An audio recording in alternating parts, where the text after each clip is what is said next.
tu nous parles de sarcopénie. Oui. On parle de sarcopénie aujourd'hui. Qu'est-ce que c'est? Quels en sont les symptômes? Et quelles sont les méthodes de traitement? Et on en parle avec le docteur Yuatouf. Bonjour docteur. Bonjour Tina et bonjour à tous les auditeurs de volume 3.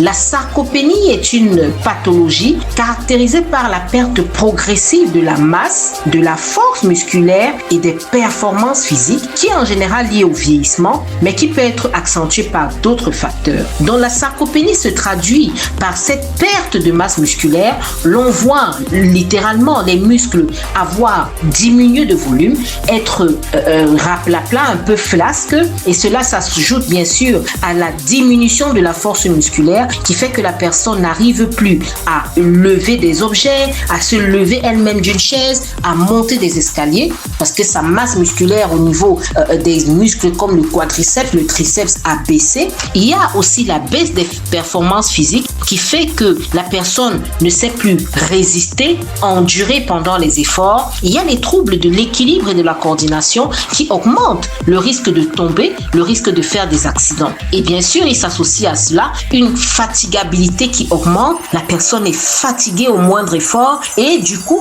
son activité globalement va diminuer.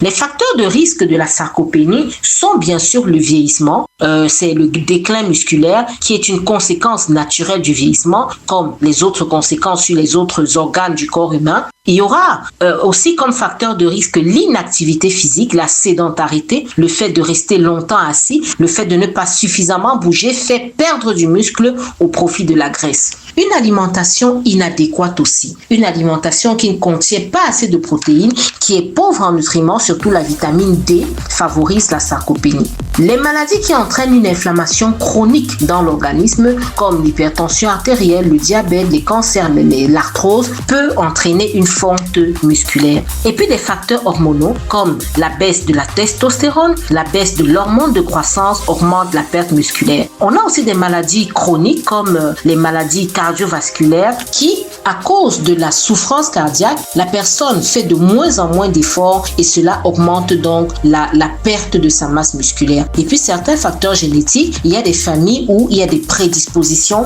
à perdre plus rapidement du muscle.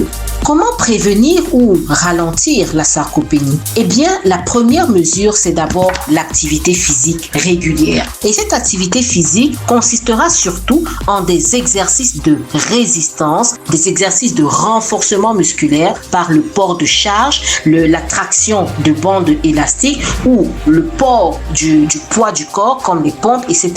Tout cela stimule la fabrication de nouveaux muscles, cela stimule la croissance des muscles. Il y a aussi des exercices d'endurance, c'est ce qu'on appelle en général le cardio, la course, le vélo, etc., la natation, la marche rapide qui améliore la circulation sanguine et globalement toute la condition physique. Il y a aussi des exercices d'équilibre et de coordination comme dans la danse qui réduisent le risque de chute. Donc l'alimentation équilibrée pour réduire le risque de sarcopénie consiste en un apport régulier de protéines. Les protéines sont contenues dans les œufs, le poisson, la viande, les crevettes, etc.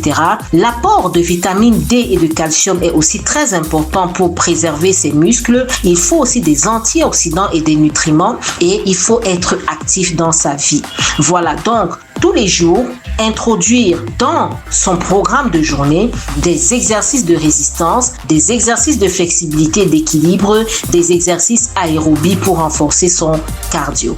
Je vous remercie. Alors, sinon, on a pu en apprendre un peu plus sur la sarcopénie, sur cette pathologie que j'ai découvert aussi la semaine dernière avec le médecin de travail Yuatouf. Ouais. Et justement, elle en parlait parce qu'elle faisait la promotion d'un appareil de sport que tu dois connaître parce que c'est un truc qu'on tient dans la main comme ça, un petit appareil, je sais pas comment le décrire, et on le serre fort dans les mains, je connais, histoire de garder, de donner une certaine masse, une certaine, comment on dit ça, enfin, de travailler les muscles, voilà, pour qu'ils continuent à avoir un impact sur les objets que vous allez tenir et tout ça là. Donc elle me disait le jour où on a discuté que pour prévenir la sarcopénie, il est aussi important de faire ces exercices là avec cet appareil là pour garder une constance au niveau musculaire. Et mon père lui il fait ça tellement facilement que je pensais que c'était... Moi ça me dépasse. Le jour que j'ai essayé de me dire comment tu fais ça? Ah mais c'est fort hein.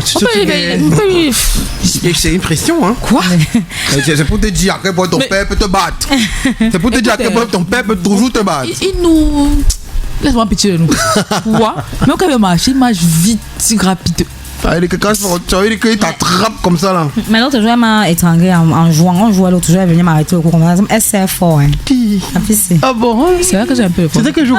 Le jour, je disais qu'elle a failli faire un... Je disais Elle m'a énervé quand même. Elle m'a montré le spot. Elle me dit que regarde le long truc qu'on veut qu'elle fasse ça. C'était combien? Ben, mais... Elle dit que ah, donc, elle est venue m'arrêter comme ça. Je t'ai pas dit que tu. Hey! Encore jouer, c'est marrant.